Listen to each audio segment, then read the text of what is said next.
Greetings everyone, Slizzle466 here, and in today's video we're looking at my personal top 5 Descent of Dragons cards for the upcoming Hearthstone expansion. This video is focusing on the wild mode and is focusing on cards and decks that I personally enjoy. So we're starting off with Skyclaw. It's a 3 mana 1/2 mech. Your other mechs have +1 attack, Battlecry, summon 2 1/1 Microcopters. So for those of you who aren't familiar with the strategy of Mech Handoff Paladin, you want to get a couple mechs on the board, buff them out of control through magnetic effects and mana cheat through Mech Warper, Galvanizer, and just make it very difficult for your opponent to deal with them. Now, there are cards that can deal with this strategy of going tall. Cards like Plague of Flames, Polymorph effects, Ironbeak Owl silence effects. That can really ruin that game plan. But what this card gives Mech Handoff Paladin is the ability to go wide. Going wide meaning where we can play lots of stuff on the board. And this is the strategy that Mech Hunter does with Metaltooth Leaper, where you play a whole bunch of mechs, you slam down the Metaltooth Leaper, all your mechs get +2 attack. Now this is a little bit different because your other mechs have +1 attack, so it's not permanent, but you do get 2 1/1 Microcopters, which are in fact 3/1 Microcopters until the Skyclaw dies. So this just gives Mech Handoff Paladin just another game plan if the tall strategy isn't working out. The second card I want to look at is the Rogue Galakron card, Galakron the Nightmare. It should be noted that we are getting this card as well as all the other Galakrons for free when the Descent of Dragons expansion launches, so that's really generous of Blizzard. And one deck that I want to try this in is one of my favorites, Odd Rogue. So if we look at the effect of Galakron, its Battlecry is draw 1, 2, or 4 cards, depending on the state that it's in. And all these cards cost 0. Now obviously you can low roll really poorly with this and draw a bunch of 1-drops, which is not good, but you can also high roll pretty hard. Who doesn't want a Baku for 0 mana? Even getting your 3 manas and your 5 manas at 0 is really strong, and keep in mind that they can all be used as combo enablers. So I think we're going to start seeing SA Agent work its way back into lists. Many lists have cut it. And another thing about Galakron is its hero power. So its hero power is add a lackey to your hand.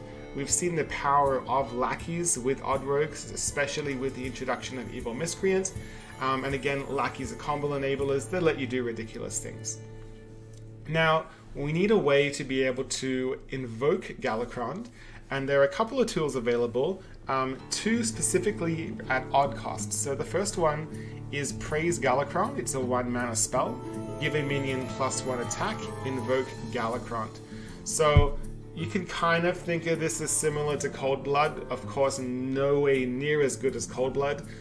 Cold Blood now being 2 mana and can give +4 attack with a combo. But again, it might just be that little extra edge you need to get a favorable trade. We've also got Seal Fate. It's a 3 mana spell. Deal 3 damage to an undamaged character, invoke Galakron. So this is not the best card ever, but one thing to keep in mind with Odd Rogue is the 3 mana slot is very flexible. You know, if you're running South Sea Captains, maybe put them out for this guy to try it out. But I think this is a deck that it might not be great, it might be good, who knows, but it's definitely something that could be a lot of fun, and definitely something I want to try out. The next card I want to look at is another rogue card, a Dragon's Hoard. So for those of you who follow my content, I love random legendaries, whether it's a random legendary from a weaponized pinata, or it's from a face collector or a Brightwing. I just love random legendaries. I frequently put these cards in decks and hit high legend. People get mad, people laugh, people have fun, and this is one of those cards I'm going to try out as well. This one, obviously, put it in Odd Rogue, maybe even try it in Burgle Thief Rogue just to see how it goes. But 1 mana being able to discover a legendary minion from another class, so that's big. See, before it was always just randomly given to us. Now we get to at least choose, because I mean there are some bad legendary minions. Being able to filter out some of those bad ones could be really, really fun. Speaking of random legendaries, we have Transmogrifier, 2 mana 2/3. After you draw a card, transform it into a random legendary minion. Now, there are a couple of things I like about this card. 1, it's a neutral.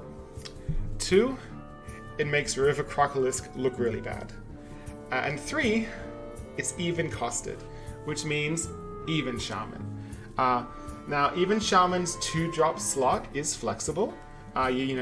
Some people run Lickums, some people run Jade Claws, sometimes you might see an Ancestral Knowledge. 2 slots very flexible. I would not take out Merkspark Eel for this, that would be crazy. I would also not take out Crackle, that'd be crazy. But there's some flexibility to have this in the deck. It could be a bad thing. You'd be pretty sad to turn your 4 mana 7/7 into a Patches when you draw it. But you also might be pretty happy when you draw your Zap and it turns into a Ragnaros. So this is definitely a card that I want to try out. And it's epic, which means I can run 2 of them in my deck, which is very fun. The last card I want to have a look at is Bad Luck Albatross. 3 mana 4/3 Beast. Death Rattle, shuffle 2 1/1 Albatross into your opponent's deck. I also learned from this card that the plural of Albatross is Albatross. Who would have known? Now, the fact, again, it's neutral, which is awesome, and it's odd. So we can try this in Odd Rogue, we can try this in Odd Paladin, and the fun thing is that, first of all, it's an anti-Reno tech, so it disables the Reno Jackson or the Zephyrus or the Kazakus in your opponent's list. If your opponent isn't a Reno deck and they're a control deck or even just an aggro deck, just putting 2 1/1s in their deck would be infuriating when they draw them. I just think it's really, really fun. As I mentioned earlier, the 3-drop slot is very flexible in a lot of decks, so I'm going to be trying out this card 100%. Thank you for taking the time to watch this video. If you want to continue supporting this channel, you can click that subscribe button below, click the notification bell to know when the latest video is up, leave a comment below, and until next time, hope to see you again.